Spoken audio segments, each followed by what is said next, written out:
Moment நேர்களுக்கு வணக்கம். நம்மளோட பேசுறதுக்காக நந்தா அவர்கள் இணைஞ்சிருக்கிறாங்க. வணக்கம் நந்தா. வணக்கம் அபி. தர்மேந்திர பிரதான் மத்திய அமைச்சர் நிறைய விஷயங்களை பேசியிருக்கிறாரு. ஸோ அது இப்போ ஒரு சில விஷயங்களை கிளப்பிருக்கு. இதை தாண்டி இன்னொரு விஷயம் போயிட்டு இருக்கு. அது இதை மடைமாத்துறதுக்கு அப்படிங்கிற மாதிரியான ஒரு விஷயங்கள் பேசியிருக்காங்க. ஸோ அதை அதுக்கப்புறமா பேசுவோம். இப்போ அவர் சொன்ன ஒரு சில விஷயங்களை பேசலாம். அதில் முக்கியமாக எல்லாருமே சொல்றது என்ன அப்படின்னா மும்மொழி கொள்கையை ஏற்றுக்கிட்டாதான் நாங்கள் உங்களுக்கு நிதி தருவோம் அப்படிங்கிற மாதிரியான விஷயங்கள் எல்லாம் பேசியிருக்கிறாரு. அதை மட்டும் ஒரு பேசல, அந்த இல்லை அதை தாண்டி நிறைய பேசியிருக்காரு. முதல்ல ஒன்று ஒன்றா நம்ம பார்த்துடலாம். மும்மொழி கொள்கையை ஏற்றுக்க வேண்டிய கட்டாயம் கிடையாது. அவர்கிட்ட எங்கே கேள்வி கேட்கப்படுது? ஒன்றிய அரசின் மத்திய அமைச்சரில் ஒன்றிய அரசின் கல்வித்துறை அமைச்சராக தர்மேந்திர பிரதான் இருக்கிறார். ஓகேவா? இதுக்கு முன்னாடியும் அவர் தான் இருந்தார், போன ஆட்சியிலும் இப்போ இருக்கிறார், தொடர்றார். அது பிரச்சனை கிடையாது. அவர் காசி தமிழ் சங்கம் அப்படிங்கிற ஒரு மோடியோடைய பப்ளிசிட்டி ஸ்டண்ட் நிகழ்ச்சியில் போகும்பொழுது அங்கே மைக்கு போடுறாங்க. தமிழ்நாட்டுக்கு நிதி கொடுக்கல அப்படிங்கிற விஷயம் இருக்கே, நிதி எப்போ கொடுப்பீங்க அப்படிங்கும்போது 2152 கோடி ரூபாய் தமிழ்நாட்டு மக்களுக்கு வர வேண்டிய வரிப்பணம். தர்மேந்திர பிரதான் வீட்டு காசு கிடையாது, மோடி வீட்டு காசு கிடையாது. குஜராத் முதலமைச்சராக இருக்கும்பொழுது மோடி கேட்டார் மாமா வீட்டு காசான, அந்த மாதிரி மோடி மாமா வீட்டு காசு கிடையாது. நிர்மலா சீதாராமன் என்கிற அந்த நபரின் வீட்டு காசும் கிடையாது. ஓகேவா? இது எனக்கு என் மக்களுக்கு வர வேண்டிய வரிப்பணம். அது கொடுக்க மாட்டேன்னு தர்மேந்திர பிரதான் பேசினது அராஜகம், அடாவடித்தனம், அயோக்கியத்தனம். தெரிஞ்சே பதிவு பண்ணுறேன். அது கண்டிக்கத்தக்கது. ஒரு தமிழ்நாட்டின் குடிமகனாக தர்மேந்திர பிரதானுடைய பேச்சு கண்டிக்கத்தக்கது. பதிவு பண்ணிட்டேன். ஓகேங்களா? மும்மொழி கொள்கையை ஏற்றுக்கிட்டாதான் காசு அப்படின்னு. மும்மொழி கொள்கையை ஏற்றுக்கிட்டாதான் காசுங்கிறது சட்டத்தில் எந்த சட்டத்தில் இருக்குது? பிஎம் ஸ்ரீ ஸ்கூல்ஸை ஏற்றுக்கணும் அப்படின்னு ஒரு திட்டம் கொண்டு வரீங்க, என்இபியை கொண்டு வரணும் அப்படிங்கிறீங்க. அடுத்தபடியாக ஒன்றா வருது, பிஎம் ஸ்ரீ ஸ்கூல் திட்டத்தில் கையெழுத்து போட மாட்டோம் அப்படின்னு தமிழ்நாடு அரசு சொல்லிச்சு. அதுக்கான நீங்கள் காசு கொடுக்கல. பிஎம் ஸ்ரீ திட்டத்துக்கான நிதி 500 கோடி ரூபாய். அதை நீங்கள் கொடுக்கல, எங்களுக்கு தேவையில்ல போங்கடா அப்படின்னு தூக்கி போட்டாச்சு. இப்போ கேட்குறது எஸ்எஸ்ஏ அப்படிங்கிற திட்டத்திற்கான நிதி 2152 கோடி ரூபாய். முதல்ல இந்த விவரங்களை சொல்லிடுறோம். பிஎம் ஸ்ரீ ஸ்கூல் அப்படின்னா என்னென்னா, Pradhan Mantri school for rising India அப்படிங்கிறாங்க. அதாவது எதிர்கால இந்தியா. இதுவே பாரபட்சமாக இருக்குது, சமத்துவத்திற்கு எதிரானது. ஒரு ஸ்கூல் மட்டும் ரைசிங் இந்தியாவுக்கானதுன்னா அப்போ மற்ற ஸ்கூல் ரைசிங் இந்தியா இல்லையா அப்படிங்கிற ஒரு கேள்வி வரும். இது பாரபட்சமானது, சமத்துவத்திற்கு எதிரானது அப்படின்னு கல்வியாளர் பிரின்ஸ் கஜேந்திர பாபு பல முறை பதிவு பண்ணியிருக்கார். நமக்கு டீம் சொல்லியிருக்கார். சரி, இந்த பிஎம் ஸ்ரீ ஸ்கூலில் என்ன பண்ணுறீங்க அப்படின்னா, இப்போ கல்வி வழக்கத்துக்கு பண்ணால் என்ன பண்ணுவாங்க? பள்ளிகளை தத்தெடுக்கிறது அப்படின்னா அங்கே ஸ்டூடெண்ட்ஸுக்கு தேவையான விஷயங்கள், வகுப்பறைகளை மேம்படுத்துறது, அவங்களுக்கு நோட் புக்ஸ் கொடுக்கறது, பெஞ்சஸ் செலவு பண்ணுறது, டீச்சர் ஸ்டாஃப்ஸ் அங்கே எப்படி இருக்காங்க, பற்றாக்குறை இருந்ததுன்னா அதை மேம்படுத்துறது, அது மாதிரியான விஷயங்கள் பண்ணுவாங்க. இப்படி ஒன்றிய அரசு கொடுக்குற எல்லா நிதியும் 60க்கு 40 விழுக்காடு தான். 60 விழுக்காடு ஒன்றிய அரசு பணம், அதுவும் நம்ம கொடுத்த வரி பணம் தான். 40 விழுக்காடு மாநில அரசுடைய பணம், மாநில அரசுக்கு ஒதுக்கப்பட்ட பணம். இதில் கொடுமை என்னன்னா, பிஎம் ஸ்ரீ ஸ்கூல்ஸ் அப்படிங்கிறது ஒன்றும் இல்லை. ஏற்கனவே ஒரு ஸ்கூல் நல்லா இருக்கும்ல, ஒரு மாணவர் சேர்க்கை விகிதம் இருக்கும், டீச்சர்ஸோடைய அட்டண்டன்ஸ் இருக்கும், ஸ்கூல் இன்ஃப்ராஸ்ட்ரக்சர் இருக்கும், அவங்க ஐடி கார்டு போட்டிருப்பாங்க அப்படின்னு அந்த மாவட்டத்தில் சிறந்து விளங்கிட்டு இருக்கும்ல. அந்த மாதிரி மாவட்டத்துக்கு ஒரு பள்ளியை தேர்ந்தெடுத்து அதுக்கு முன்னாடி பிஎம் ஸ்ரீ பள்ளி அப்படின்னு பேர் போட்டுக்குவாங்க. அவ்வளோதான். இந்த நல்லா இருக்கிற இடத்துல போய் லேபிள் ஓட்டுற வேலை எதுக்கு? அதுதான் எங்களுக்கு தேவையில்லை, நாங்களே அதை பார்த்துக்குறோம், நாங்களே தரமாக கொடுத்துட்றோம் அப்படின்னு நாங்கள் சொல்கிறோம். இல்லை அப்படிங்கிறாங்க. சரி, அதுக்கு 500 கோடி ரூபாய் வேணாம் அப்படின்னு. இதுக்கு பாஜகவினர் ஒரு உருட்டுறாங்க. தலைமை செயலாளர் எழுதுகிற கடிதம் ஒன்று இருக்குது, நாங்கள் பிஎம் ஸ்ரீ திட்டத்தில் கையெழுத்து போடுறோம் அப்படி. 2024 நிதி ஆண்டுடைய தொடக்கத்தில் தலைமை செயலாளராக இருந்த சிவதாஸ் மீனா கடிதம் எழுதியிருக்கிறார் தான். ஓகேவா? இன்னும் சொல்ல போனால் 15/3/2024 கடிதம் எழுதப்பட்டதாக சொல்லப்படுகிறது. அப்போ அவர் என்ன சொன்னார்னா, பிஎம் ஸ்ரீ திட்டத்திற்கான மெமோரண்டம் ஆஃப் அண்டர்ஸ்டாண்டிங்கில் கையெழுத்து போடுறோம் அப்படின்னு சொல்லிட்டு அடுத்து என்ன போடுறாருனா, ஸ்டேட் எஜுகேஷன் அந்த கல்வித்துறை சார்ந்த அதிகாரி தலைமையில் ஒரு குழு அமைக்கப்படும். Based on the recommendations of the committee the memorandum will be signed. குழுவின் பரிந்துரைகளை பொறுத்து கையெழுத்திடப்படும் அப்படின்னு தான் சொல்லியிருந்து. குழு பரிந்துரை சொல்லிச்சு, அதனால் நாங்கள் கையெழுத்து போட போகிறோம்னு சொல்லலை. அதுவே பொய். முதல் விஷயம். அப்படியே பிஎம் ஸ்ரீ ஸ்கூல் ஒரு நிதி நிறுத்தணும்னா கூட 500 கோடி தான் நிறுத்த முடியும், இந்த எஸ்எஸ்ஏ ஃபண்ட்ஸை நிறுத்த முடியாது. முதல் பாயிண்ட். அடுத்து என்இபிஐ இம்ப்ளிமெண்ட் பண்ணாதான் நாங்கள் காசு கொடுப்போம்னு சொல்கிறது இரண்டாவது மோசடி. ஓகேவா? பாஜக அரசு அரசு நடத்தலை, கந்து வட்டி கடை நடத்தி கொண்டிருக்கிறார்கள், மக்களை வழிப்பறி செய்து கொண்டிருக்கிறார்கள் அப்படிங்கிறதுக்கு மற்றும் ஒரு உதாரணம். சர்வ சிக்ஷா அபியான் அப்படின்னு ஒன்று இருந்துச்சு. 2001 இந்த திட்டம் கொண்டுவரப்படுது. அதுக்கு பிறகு வந்து கொஞ்சம் கொஞ்சமாக இம்ப்ளிமெண்ட் பண்ணப்படுது. அதை சமர சிக்ஷா அபியான் அப்படின்னு மாற்றுறாங்க. இது 2018 மாற்றம் செய்யப்படுது. அதோடைய ஃபண்ட்ஸ் தான் இப்போ நம்ம கேட்குறோம். நியூ எஜுகேஷன் பாலிசி என்கிற நேஷனல் எஜுகேஷன் பாலிசி 2020 நடைமுறைப்படுத்தப்படுகிறது. அதுக்கும் இதுக்கும் சம்மந்தம் கிடையாது. 2018 ஒரு திட்டம் இருக்குது. அதுக்கான நிதியை கேட்டால் 20 ஒரு இடைச்சொற்களை கொண்டு வந்துட்டு அதை ஏற்றுக்கிட்டதாக கொண்டு வருவேன்னு சொல்கிறது எப்படி ஏற்புடையதாக இருக்கும்? இது வந்து முழுக்க எதேச்சதிகார போக்கு அப்படிங்கிறதா பார்க்க வேண்டியிருக்கு. இல்லை, இப்போது ஏற்கனவே மும்மொழி கொள்கையை ஏற்றுக்கிட்டா தான் நாங்கள் இதை பண்ணுவோம் அப்படின்றாங்க. இப்போ திரும்பவும் ஏற்கனவே வந்து இதுக்கு முன்னாடி இந்த NEP இது பண்ணிக்கணும், நாங்கள் சொல்கிறதெல்லாம் கேட்டால் தான் உங்களுக்கு நாங்கள் இதெல்லாம் தருவோம் அப்படிங்கிற இந்த ஒரு என்ன சொல்கிறது, இந்த ஒரு விஷயத்த அதை தான் கந்துவட்டி கடைங்கிறேன். முந்தானத்து நீங்கள் இன்னும் சொல்லப்போனால் முந்தானத்து நினைக்கிறேன் ஹிந்து பேப்பரில் எடுத்து பார்த்துட்டிங்கன்னா வயநாடு ரீஹாபிலேஷனுக்கு மறுசீரமைப்புக்கு 538 கோடி ரூபாய் அப்படின்னு போட்டுட்டு கடனாக கொடுக்கப்படுகிறது. இல்லை, அதுவும் இந்தியாக்குள்ளே தானே இருக்குது. எல்லாமே நாங்கள் கடன் தான் கொடுப்போம், எதுக்குமே நாங்கள் காசு கொடுக்க மாட்டோம் அப்படிங்கிற விஷயம் இருக்குது. இன்னொரு கொடுமை, இந்த SSA ஃபண்ட்ஸ் இருக்குல்ல, இதை யூபிக்கு அதிகமாக கொடுக்குறார்கள், பிரச்சனை கிடையாது. 27,000 கோடி 3 வருஷத்தில் கொடுத்துருக்காங்க. அந்த 27,000 கோடியில் 9,000 கோடியை செலவு பண்ண முடியாமல் அவன் திருப்பி அனுப்பிச்சிட்டான். செலவு பண்ண முடியாமல் திருப்பி அனுப்பக்கூடிய யூபிக்கு நாங்கள் ஆயிரக்கணக்கான கோடியை கொடுப்போம், செலவு பண்ணிக்கிட்டு இருக்கவங்களுக்கு கொடுக்க மாட்டோம் அப்படிங்கிறாங்க. தேவைகள் இருக்குது, அதுக்கான கணக்குகளும் இங்கே கரெக்டாக சொல்கிறாங்க, இந்தந்த விஷயங்களுக்கு தேவைன்னா அப்போ கொடுக்குறதுல அவங்களுக்கு என்ன பிரச்சனை? அதுதான் அரசியல். நீங்கள் எங்களுடைய ஹிந்தியை கற்றுக்கிட்டே ஆகணும் அப்படிங்கிற ஒரு விஷயம் இருக்குது. ஓகேவா? இங்கே மும்மொழி கொள்கை அப்படின்ன உடனே உங்களுக்கு கூட புரிஞ்சுக்கும். மும்மொழின்னு தானே சொல்கிறாங்க, ஹிந்தி திணிப்புன்னு சொல்லலையே, அப்புறம் எப்படி நீங்கள் வந்து சொல்கிறீங்க அப்படிங்கிற கேள்வி இருக்கும். அதுக்கு முன்னாடி வந்து அவர் பேசின அந்த மற்ற வரிகளை நீங்கள் சொல்லிடுங்க, அதுக்கு பிறகு வந்து நம்ம அப்படியே போவோம். இல்லை, மும்மொழி கொள்கையோடு சேர்த்து வந்து கான்ஸ்டியூஷனையும் வந்து நீங்கள் வந்து ஃபாலோ பண்ணணும், ரூல் ஆஃப் லாவையும் தெரிஞ்சுக்கோங்க அப்படிங்கிற மாதிரியான விஷயங்களெல்லாம் அவர் வந்து சொல்லியிருக்கிறாரு. இல்லை அந்த ரூல் ஆஃப் லாவில் இல்லை கான்ஸ்டியூஷனில் எங்கேயாவது இந்த மும்மொழி கொள்கைன்ற வார்த்தை ஏதாவது இருக்குதா? கான்ஸ்டியூஷனில் அஃபிஷியல் லாங்குவேஜ் அப்படின்னு இருக்குல்ல, அதுக்காக வந்து ஒரு டிபேட் நடக்குது. கான்ஸ்டியூஷன் அசம்பிளியில் 1947க்கு பிறகு டிபேட் நடக்குது. அதில் வந்து அஃபிஷியல் லாங்குவேஜாக, நேஷ்னல் லாங்குவேஜாக தேர்ந்தெடுக்கலாம், அஃபிஷியல் லாங்குவேஜாக தேர்ந்தெடுக்கலாம் அப்படின்னு வரும்பொழுது 13 செப்டம்பர் 1947 நடந்திருக்குது. இன்றைக்கும் வந்து நீங்கள் வந்து இணையத்தில் போனீங்கன்னா கான்ஸ்டியூஷனல் அசம்பிளி டிபேட்ஸ்னு போனீங்கன்னா அதில் கிடைக்கும். அதில் வந்து ஹிந்தியை நேஷ்னல் லாங்குவேஜாக சேர்ப்பது அப்படின்னு தென்னிந்தியாவிலிருந்து பிரதிநிதிகள்லாம் இங்கே நாங்கள் பேசிட்டு திருப்பி போய் ஓட்டு வாங்க முடியாது, அசிங்கசியமாக கேட்பாங்க, அதனால் நேஷ்னல் லாங்குவேஜ்லாம் கிடையாது, அஃபிஷியல் லாங்குவேஜாக பார்க்கலாம் அப்படின்ன பிறகு ஹிந்தியை ஒரு அஃபிஷியல் லாங்குவேஜாக, ஆங்கிலத்தோடு சேர்த்து அஃபிஷியல் லாங்குவேஜாக சேர்த்துக்கொள்ளலாம் அப்படிங்கிற பிரச்சனை வருது. ஹிந்தி அதுக்கு முன்னாடி ரோமன் ஸ்கிரிப்டில் எழுதப்பட்டுக்கிட்டு இருந்தது, ரோமன் எழுத்து வடிவில் எழுதப்பட்டுக்கிட்டு இருந்தது. லைக் இங்கிலீஷ் எழுதுகிறோம்னா நம்ம அதுவுமே ரோமன் ஸ்கிரிப்ட் தான்.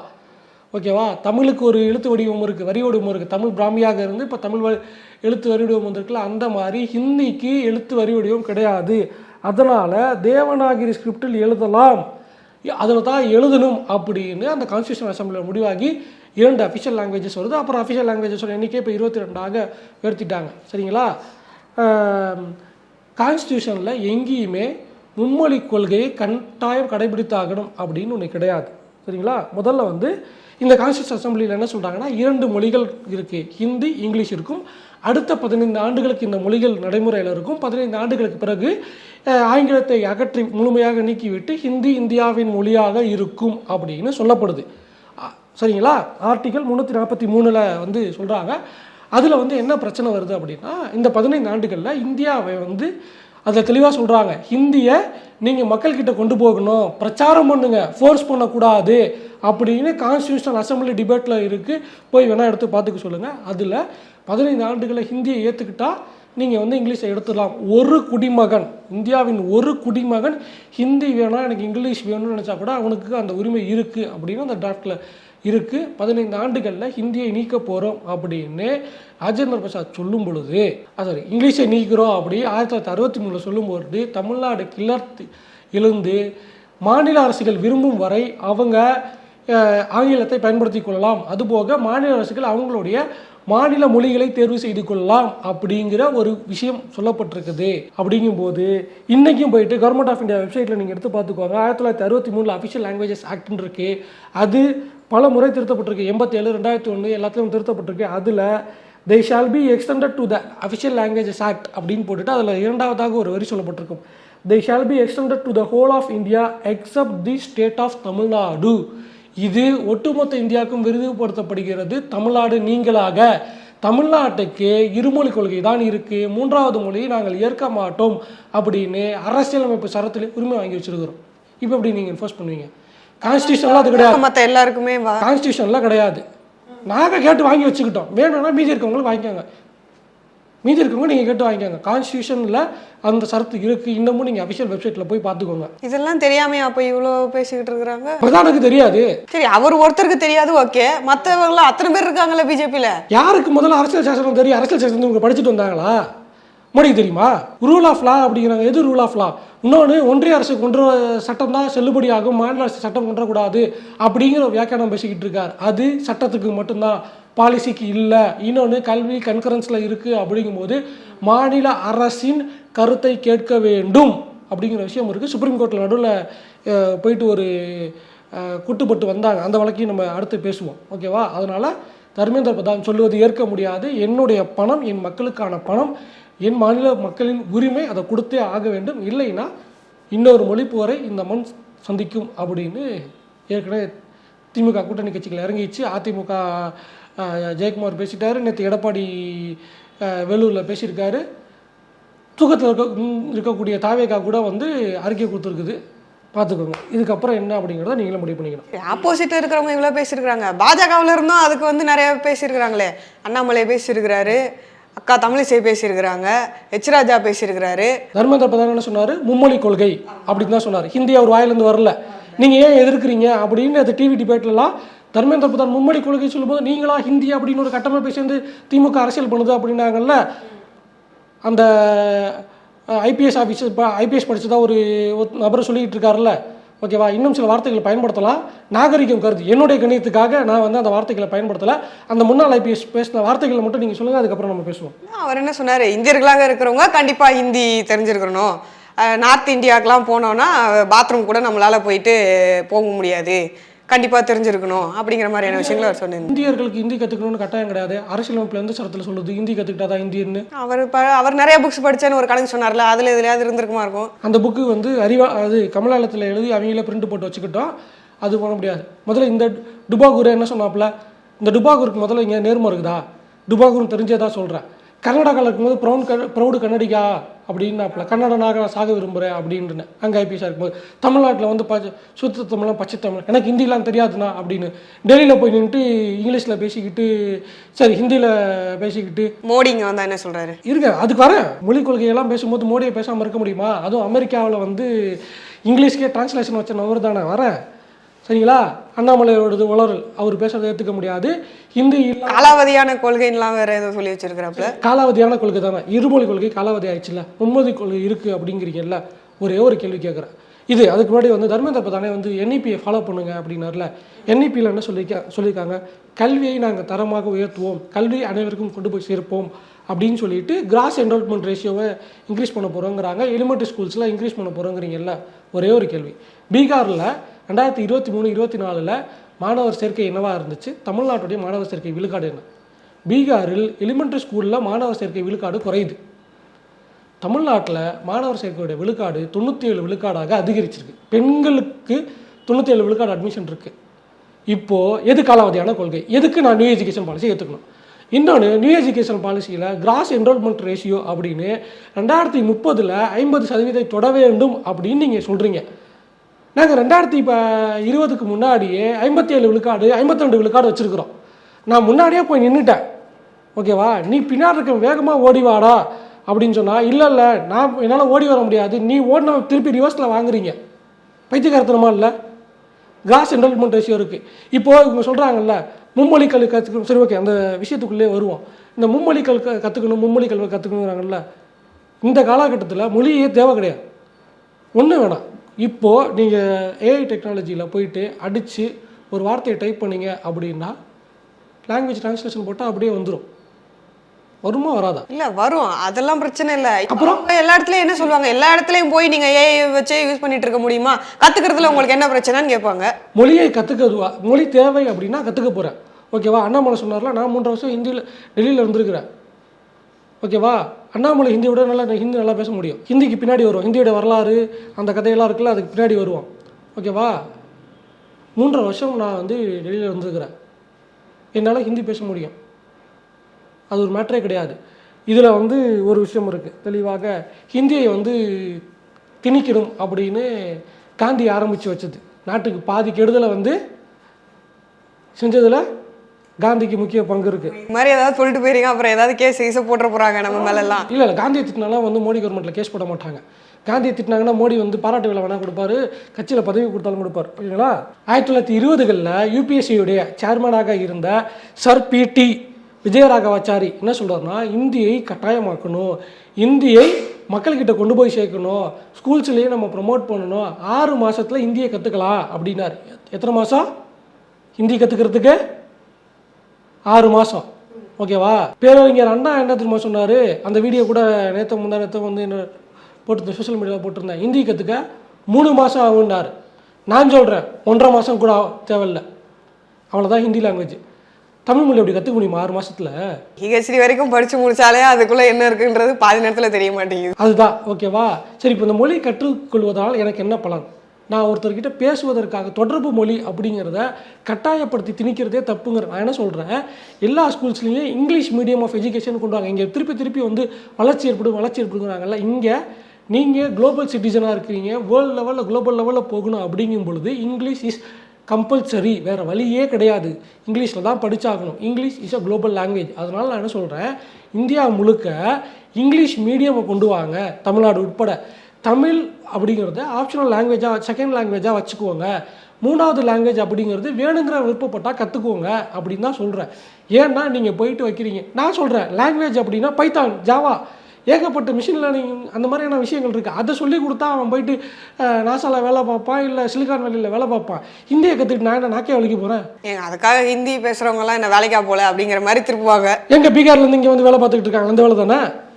சரி, ஹிந்தி கற்றுக்கணுங்க. நீங்கள் நான் ஒரே விஷயம் கேட்குறேன், இப்போது பீகார்லேருந்து இங்கே வேலை பார்க்குறவனுக்கு நீங்கள் ஒரு எக்ஸாம்பிள் சொல்கிறீங்க, நான் ஒரு எக்ஸாம்பிள் சொல்கிறேன்.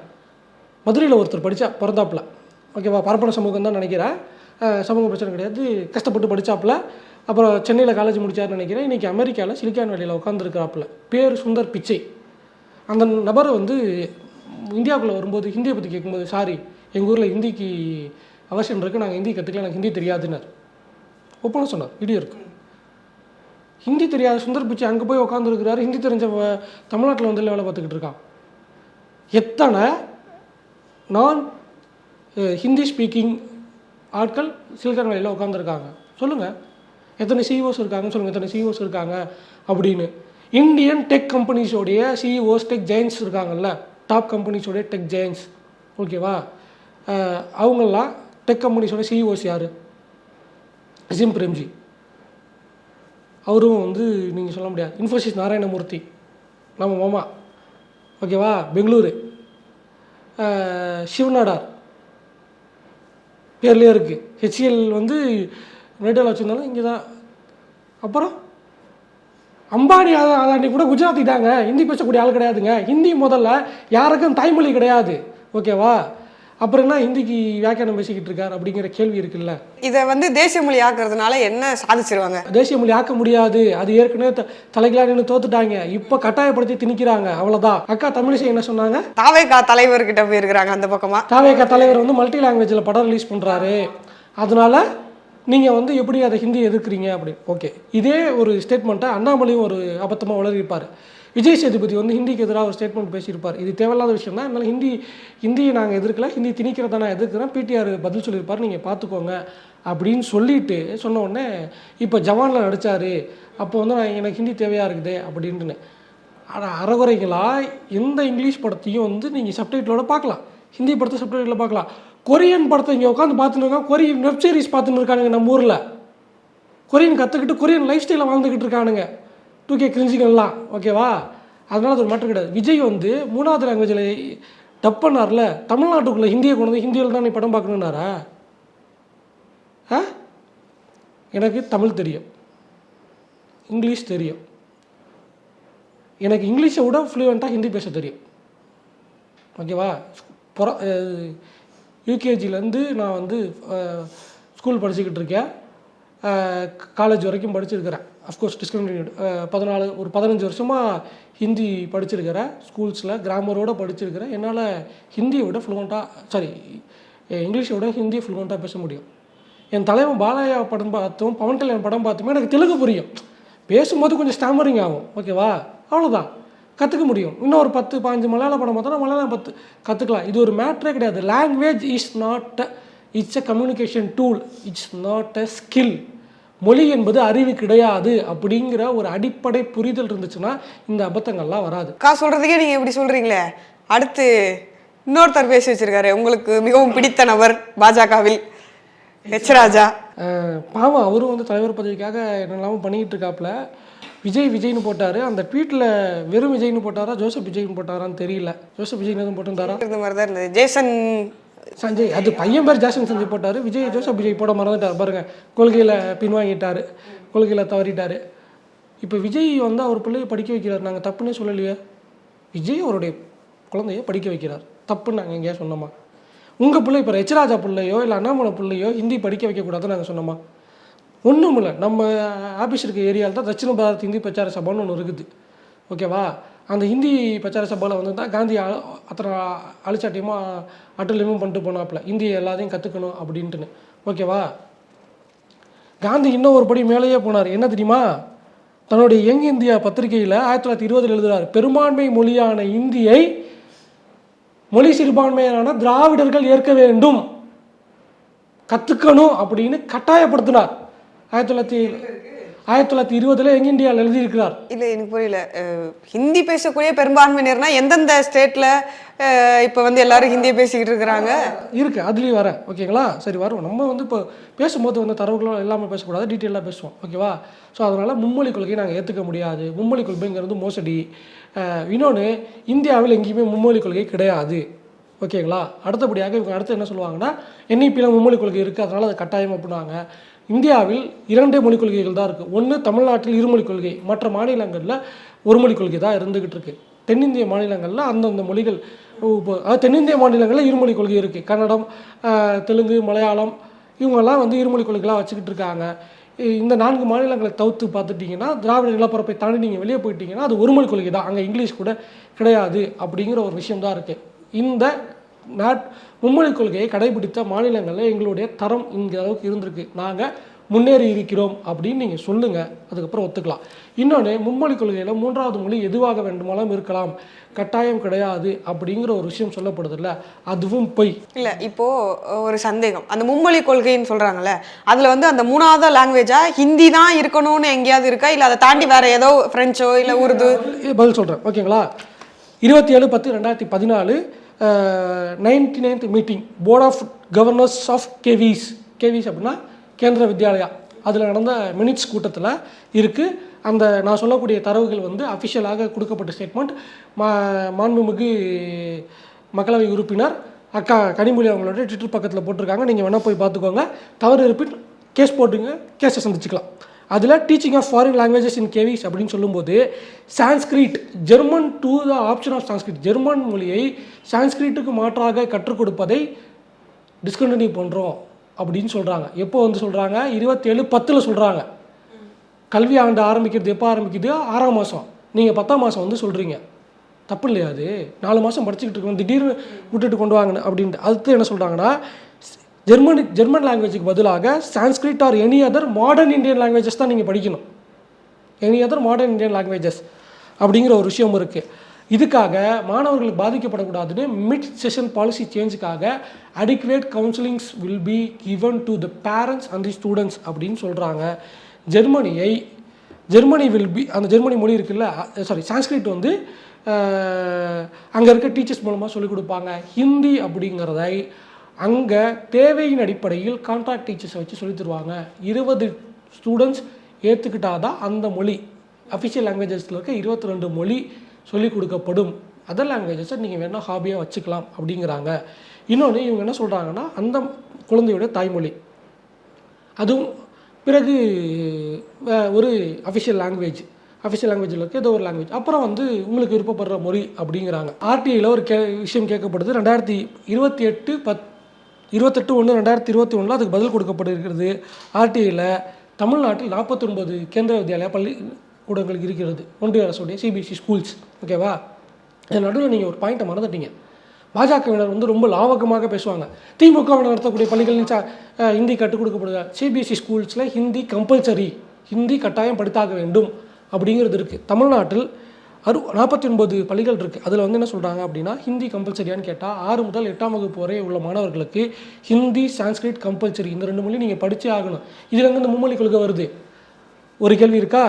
அடுத்தபடியாக 49 பள்ளிகளில் சான்ஸ்கிரிட் சொல்லிக் கொடுக்கப்படுது, ஹிந்தி சொல்லிக் கொடுக்கப்படுது. 49 பள்ளிக்கூடங்களில் எந்த ஒரு ஸ்கூல்லையாவது தமிழ் சொல்லிக் கொடுக்கப்படுகிறதா அப்படின்னு கேட்டால் நில் அப்படின்னு பதில் வந்திருக்குது. இல்லை, எனக்கு புரியல. இப்போ சமஸ்கிருதத்தை கற்றுக்கிட்டு என்ன பண்ண போகிறோம் நம்ம? நான் சொல்கிறேன், நில் அப்படின்னு சொல்லியிருக்கிறாங்க.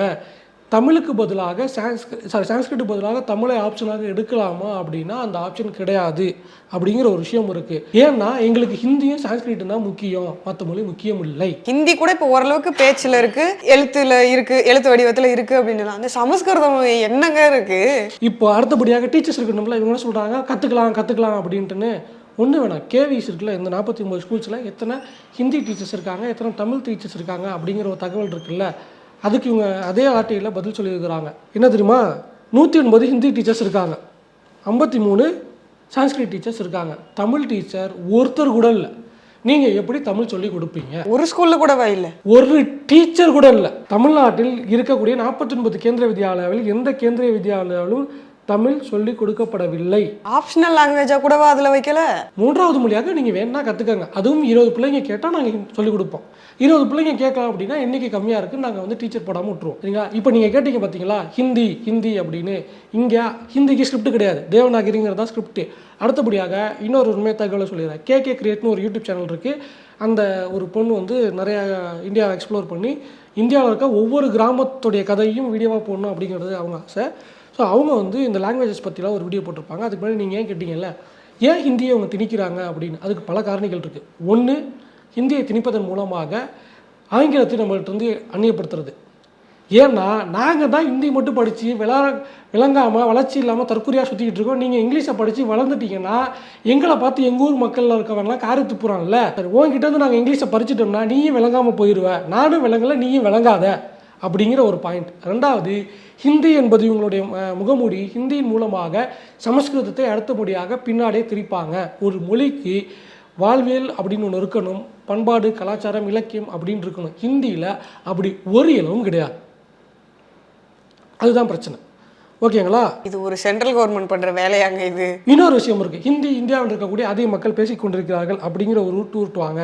இவங்க சொல்கிற இந்தியாவில் அதிக மக்கள் பேசிக்கொண்டிருக்கக்கூடிய ஹிந்தி பேசக்கூடிய நபர்கள் அப்படின்னு சொல்கிறாங்கல்ல, அந்த ஹிந்தி இருக்குல்ல, அந்த ஹிந்திக்குள்ளே 56 தாய்மொழிகள் இருக்குது. 56 தாய்மொழி இருக்குது. அதை இல்லை, அந்த 56 மொழியையும் ஹிந்தியுடைய டயலாக்ஸ், பேச்சு வழக்குகள் அப்படின்னு இவங்க ஆட்டையை போட்டுக்கிட்டாங்க. சரிங்களா? 2021 சென்சஸ் படி 43 பேர் ஹிந்தி பேசக்கூடிய மக்கள் ஒட்டுமொத்த இந்தியாவில். பார்க்கும்போது ஐயோ 43% ஹிந்தி பேசுகிறாங்களா அப்படின்னு பார்ப்பீங்க. அதில் இந்த டைலாக்ஸ் பேசுகிறாங்க, இந்த தாய்மொழிகள் இருக்குல்ல, அதை கழிச்சிட்டிங்கன்னா மொத்த எண்ணிக்கை 26 தான். சரிங்களா? பீகார் 1881 ஹிந்தி அஃபிஷியல் லாங்குவேஜாக அறிவிச்சுக்கிட்டாங்க. இந்தியாவில் மொத்தம் 1600 மொழிகள் இருக்குது, 22 அஃபிஷியல் லாங்குவேஜஸ் இருக்குது. இதில் பாதி அஃபிஷியல் லாங்குவேஜஸ்க்கு ஸ்கிரிப்ட் கிடையாது, எல்லாத்துக்கும் தேவநாகரி தான் ஸ்கிரிப்ட். இப்போது ஹிந்தி பேசும் மாநிலங்கள் அப்படின்னு சொல்லி இவங்க வந்து சத்தீஸ்கர், பீகார், ஒரிசா, உத்தரப்பிரதேஷ், மத்திய பிரதேஷ், ராஜஸ்தான் அந்த விஷயங்கள்லாம் சொல்கிறாங்கல்ல. இங்கே இருக்கக்கூடிய அந்த தாய்மொழிகள் இருக்குல்ல, கங்கரி, கர்வாலி, குமானி, அவாதி, போஜ்புரி, மகாகி, பஹீலி, சத்தீஸ்கரி, பந்தேலி, பிதிலி, மால்வி, மர்வாரி, பாகரி, ஹரியான்வி, பர்ஜு பாஷா, இதெல்லாம் அங்கே இருக்கக்கூடிய தாய்மொழிகள். இப்போ இந்த தாய்மொழிகளினுடைய நிலைமை அங்கே என்னவா இருக்குன்ற ஒரு கேள்வி இருக்கும்ல. அப்போது இந்த தாய்மொழிகளுக்கு முன்னாடி எழுத்து வடிவம்னு ஒன்று இருந்துச்சு. எப்படி தமிழுக்கு இருக்கோ தெலுங்குக்கு இருக்கோ இருக்கும். இப்போது அந்த எழுத்து வடிவம் அழிஞ்சிச்சு. கொஞ்சம் கொஞ்சமாக பேச்சு வழக்கில் மட்டும் இருந்துக்கிட்டு இருக்கு. அதையும் போகிற போக்கில் அழிச்சிருவாங்க. ஸோ அந்த மொழிகள் அழிந்து விடும் அப்படிங்கிற விஷயம் தான் இருக்குது. தமிழ்நாட்டுடைய மொழி எது? தமிழ் தான். தமிழ்.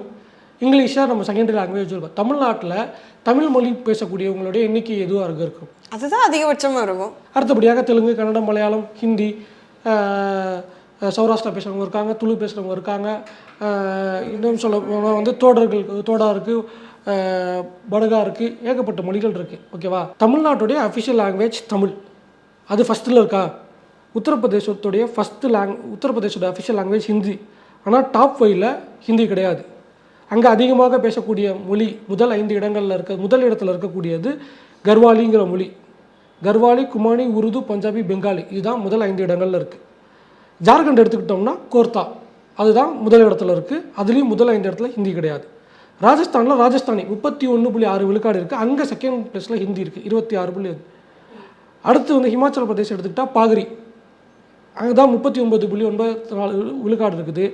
அங்கே ஹிந்தி 3வது இடத்துல தான் இருக்குது 15.7.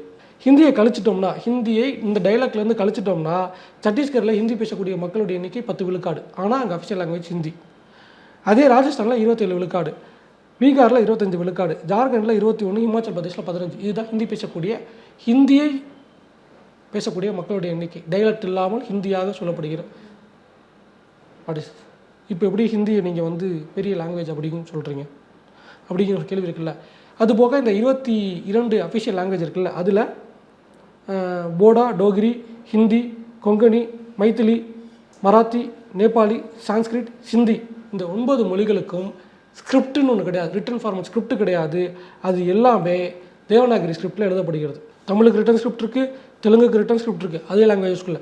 பஞ்சாபிக்கு வந்து குர்முகின்னு ஒரு ரிட்டன் ஸ்கிரிப்ட் இருக்குது, ஒடியாவுக்கு ஒடியா ரிட்டன் ஸ்கிரிப்ட் இருக்குது, உருதுக்கு பெர்ஷோ அரேபியன் ரிட்டன் ஸ்கிரிப்ட் இருக்குது, மலையாளத்துக்கு மலையாள ரிட்டன் ஸ்கிரிப்ட் இருக்குது, கன்னடாக்கு கன்னடம் இருக்குது, குஜராத்துக்கு இருக்குது, பெங்காலிக்கு இருக்குது, அசாமிக்கு இருக்குது. ஆனால் இந்த 9 லாங்குவேஜ்க்கு ரிட்டன் ஸ்கிரிப்டே கிடையாது. தேவநாகரி ஒரு எழுத்து வடிவம் இல்லாத மொழியை நான் ஏன் இருக்க வேண்டும் அப்படிங்கிற விஷயம் இருக்குது. மொழியே நான் வந்து தமிழையே செகண்டரியாக வச்சுக்கோங்க, இங்கிலீஷை கற்றுக்கோங்க அப்படிங்கிறது தான் அடிப்படையாக இருக்குது. இன்றைக்கி இருக்க டெக்னாலஜிக்குள்ளே அப்படி இருக்கும் பொழுது திரும்ப இதை திணிப்பது அப்படிங்கிறது ஒற்றை கலாச்சாரத்துக்கு இல்லை எல்லாத்தையும் கொண்டு வரணும். உங்களுடைய தாய்மொழி, உங்களுக்குன்னு எந்த அடையாளமும் இருக்கக்கூடாது, எல்லாரும் ஒன்றாக இருக்கணும் அப்படிங்கிறத எப்படி ஏற்றுக்க முடியும்? வேற்றுமையில் ஒற்றுமை அப்படிங்கிறது தான் இந்தியா. அதை விட்டுட்டு எல்லோரும் ஒன்றா இருக்கணும் அப்படின்னாங்க. ஃபஸ்ட்டு ஹிந்தின்னு வாங்க, அப்புறம் ஹிந்தியை சான்ஸ்கிரிட் ஆக்குவாங்க, அடுத்து வந்து மனசாஸ்திரத்தை கொண்டு வந்து சட்டமாக்குவோம் அப்படின்வாங்க.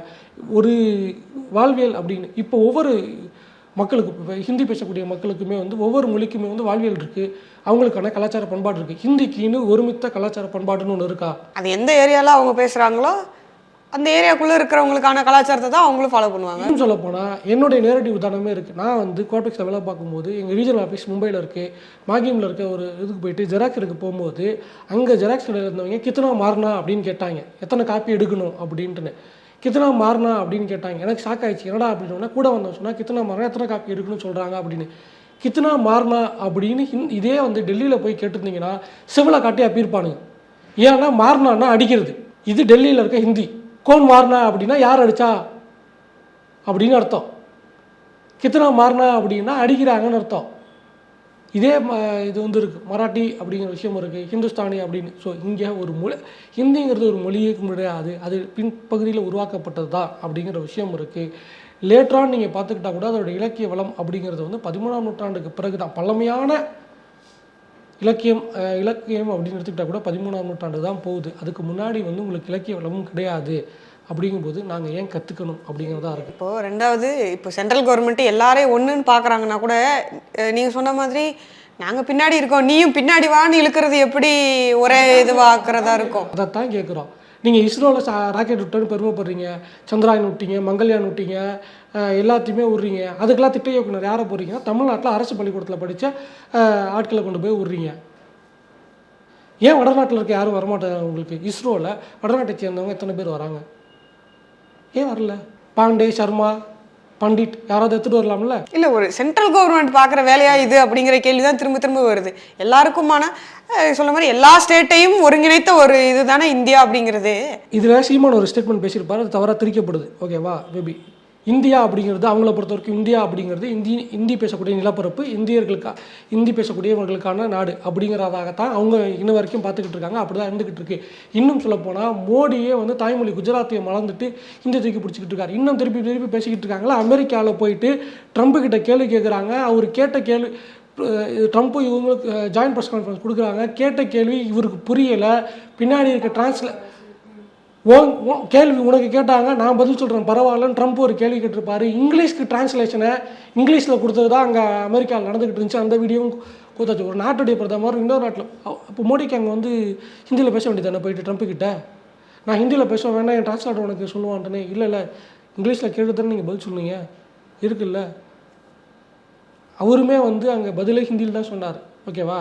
ஸோ ஹிந்தி அப்படிங்கிறது அதனால் எந்த பிரயோஜனமும் கிடையாது. அது ஒரு தொடர்பு மொழி மட்டும்தான். அதை இன்னைக்கு ஏஐ மூலமாக சாத்தியப்படுத்திட முடியும். அப்புறம் ஏன் இப்படி எல்லாரும் இப்போ இதெல்லாத்தையும் தூக்கி பிடிச்சிக்கிட்டு அலைகிறாங்கன்னு தெரியலையே. நான் தான் சொல்கிறேன்ல, ஒன்று தமிழ்நாடு வளர்ச்சி அடைஞ்சிடக்கூடாது, ரெண்டாவது எல்லாத்துக்கும் ஒரே கலாச்சாரம் ஒரே கட்டமைப்பு அப்படின்னு கொண்டு வந்து சுருக்கி நிறுத்திடணும். அது எப்படிங்க சாத்தியப்படும்? அதுதாங்க நாங்கள் ட்ரை பண்ணிக்கிட்டு இருக்கோம். 37 ட்ரை பண்ணி ஒரு மொழிப்போர் வந்துச்சு, அப்புறம் 40களுக்கு பிறகு இன்னொரு மொழிப்போர், 3 மொழிப்போர் நாங்கள் கொண்டு இல்லையா. 63 கொண்டு வந்து இங்கே இருக்க தமிழ்நாட்டில் இருக்கக்கூடிய தலைவர்களே வந்து தலைவர்கள்னு சொல்லிக்கொள்கிறவர்களே வந்து இந்தியை ஆதரித்து துப்பாக்கி சூடெலாம் நடத்தலையா. ஹிந்தி கட்டாயமாகணும் அப்படின்னு சொன்னது சத்தியமூர்த்தி தானே. காந்தியை கூட சொல்லலையே. ஹிந்தி கற்றுக்காங்கன்னாரு, ஏற்றுக்காங்கன்னாரு. கட்டாய பாடமாகணும் அப்படின்னு சொல்லலையே. 1937 செப்டம்பர் மாதம் நினைக்கிறேன், 1937 சென்னை மாகாணத்தின் பிரீமியராக அன்றைய முதலமைச்சராக பதவியேற்ற ராஜாஜி என்ன சொன்னார், ஹிந்தி கட்டாய பாடம் அப்படின்னு சட்டம் போட்டார். அதே ராஜாஜி 60களில் நடந்த மொழி போராட்டத்தில் வந்து இங்கிலீஷ் எவர் ஹிந்தி நெவர்னார் அதே ராஜாஜி. இதுதான் தமிழ்நாடு. மீண்டும் மற்றொரு வீடியோவில் சந்திக்கிறோம். நன்றி, வணக்கம்.